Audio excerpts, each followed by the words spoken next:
By photographing so much, I think it's like a way of sort of asking questions about the place that you're in.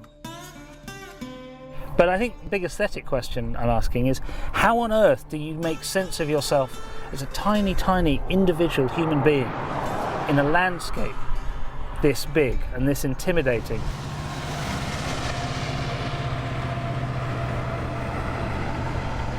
It was poetry in motion, that was. It was extraordinary, so beautiful, and quite frightening being that close to it. And seeing the landscape just flicker through it as the train went past was fantastic. I don't know whether it's because you come here with so many sort of romantic ideas of the West that you're inclined to see everything in this kind of romantic light. But with this environment, it's very hard not to. It's extraordinarily beautiful just as you walk into it. I love what's happening right now. Okay, so look at the white walls. Yeah. And then look up at the underside of the roof and it's green. Yeah. Because the grass is being reflected. So you have a light show of grass on the underside of the roof. You can put it into words, but you get into this sort of captured space of the artist. And this is during the daytime, just with the sky itself framed. Yeah, I mean, what we've noticed since arriving in Houston is that Texan skies seem different to skies anywhere else. Is there anything definable about a Texas sky, you think, that is helping make this space? I've had the same experience in West Texas, standing in a field out, next to Donald Judd's works with the Texas sky. Something the artist does, he frames the sky in a way that says, look up. It may be the first time that day that you got out of yourself, that you released yourself from your own thoughts, and you look up, and there's no wall on the other side. That's why we're driving a convertible. I mean, it's ridiculous. It's absolutely ridiculous to be driving a convertible in this weather, but... And I salute you doing that in black clothes. Yeah. I mean... One of the things I'm really keen to do on this road trip is look at how the vastness of the Texan landscape affects people's perception and how that is manifested through art, whether that is what people might think of as low art or high art in galleries. We are in San Antonio at San Angel Folk Art, and it's a self-taught gallery with all different labels: outsider art, self-taught, ethnographic art, contemporaries, marginals. To make that clearer, everybody who works in here is an artist who kind of works outside of the traditional art world? Right. They're making work like your great aunt made quilts. She's not trying to get in a New York gallery. She's not trying to have a show at the Met. She's just she just wants to work. She wants to make. She's full of energy and ready to create. And is there anything about Texas in particular you think that inspires people to make art? Texas is a frontier, and it's still, San Antonio is at the end of the frontier land, and we're this hodgepodge of cultures and diversities. So there's all this mix of cultures that creates a really unique diversity and a unique landscape in the art world, I would say. So we've got another nice homemade map here, and we are heading, ultimately, we've got the biggest drive of the trip so far. We're going to go to Marfa, Texas, which is the home of the Donald Judd Foundation.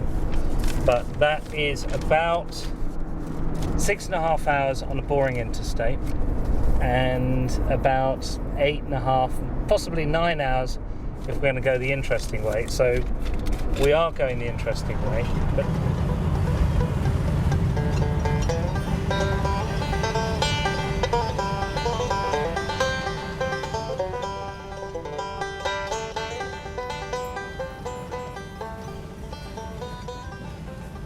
a good road trip is also effectively a leap into the void. And so we screwed up earlier, got lost, and that screwed up the schedule. And then we were going to stay somewhere over there, about 100 miles over there. Marfa, Texas is about 200 miles that way, and we just decided, you know what, let's just go. And The monkey speaks his mind. And you never known a mother monk to leave the Over there it looks very much like the Texas we're used to, of these kind of strip malls and gas stations and fast food joints.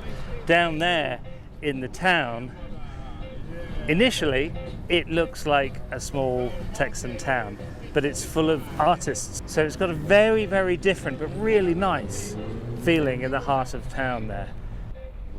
What's the point of showing so much art in Marfa? Marfa was an interesting place long before Donald Judd arrived in the 70s, and this region has always been a retreat for either the Texas music scene or for people that wanted to escape from a city and work on a ranch and live in a remote, beautiful place. And so I think we exist in that tradition of seeking beauty, of seeking solitude.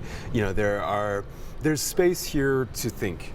And whether you want to do that around a campfire, after a long day of ranch work, or you want to do that because you're a creative person and you need to contemplate, to think about your practice, we all benefit from what Marfa has to offer.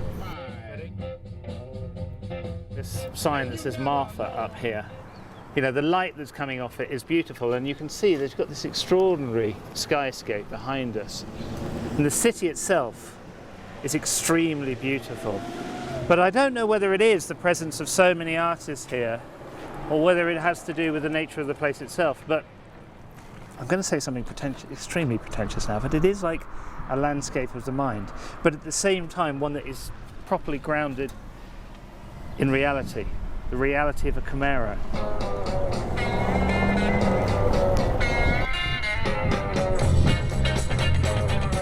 Now we're now going along South Lamar Boulevard in Austin. We drove all through the night to get here, and we're looking for the South Austin Museum of Popular Culture. Austin actually has a campaign to keep itself weird.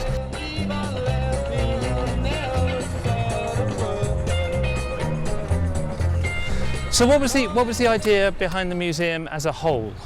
Well, there was about 8 or 10 of us that have been talking since the 70s, because we really felt like, for one thing, the culture that was being developed and supported and the things that were happening were really important, that someday someone should know about it. And it was clear to us from collecting the posters that our friends were designing that was such an amazing record of what had been going on, and so we really felt like there should be a central repository someday that gathered all this together and helped everybody understand where this all came from. And what defines Austin creatively as opposed to other Texas cities, would you say? I think that it's because it's always been a microcosm in the state of Texas. It's always been liberal and forward-thinking. All the different personalities that are drawn here together really make up that whole atmosphere.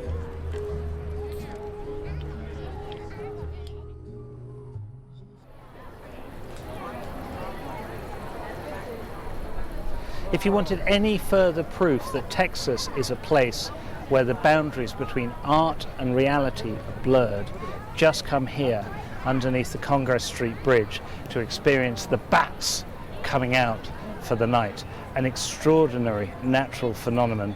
Further proof that here in Texas the lines between reality and art are blurred. It's easy to cross the border from one to the other.